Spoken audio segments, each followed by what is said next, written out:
presented by Subhadra Films. Music का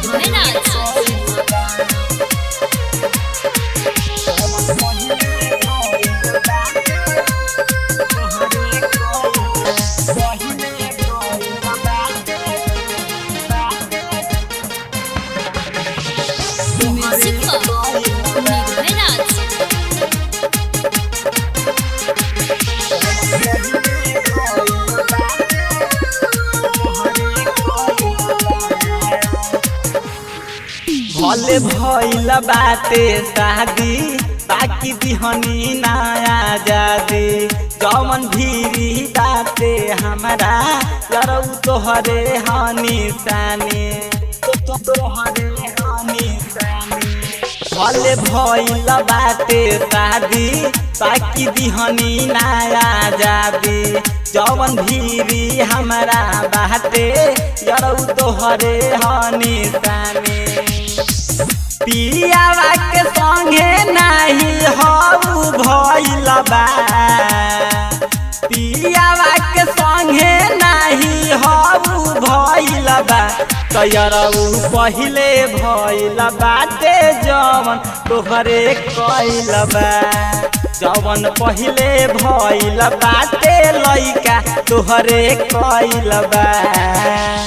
पहिले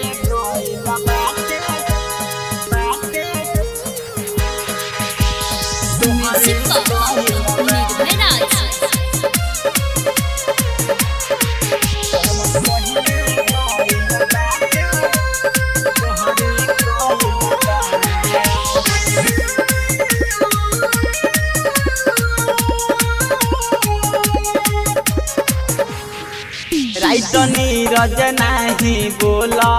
कौआ हमारा के तू बोले तनी शौक तोहर बाटे तो देखा देम सिस्टम खोले राइट नीरज नहीं बोली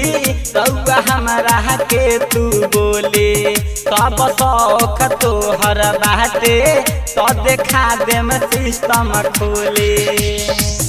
डीजे विकास रंजित कुछ न कइल बा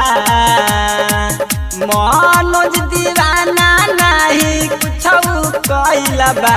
तयरऊ पहिले भइल बाटे जवन तोहरे कइल बा यरऊ पहिले जवन भइल नानका तोहरे कइल बा ससुरा से आइल बानी पियावा के माना के काहे तू बैठल बार मुहावा घुमा के ससुरा से आइल बानी पियावा के माना के काहे तू बैठल बार मुहावा घुमा के माफ कर द गलती जवन हमसे भइल बा माफ कर द गलती जवन हमसे भइल बा तयरऊ पहिले भइल बाटे जवन तोहरे कइल बा जवन पहिले भइल बाटे लइका तोहरे कइल बा Subhadra Digital Recording Studio, Sahebganj.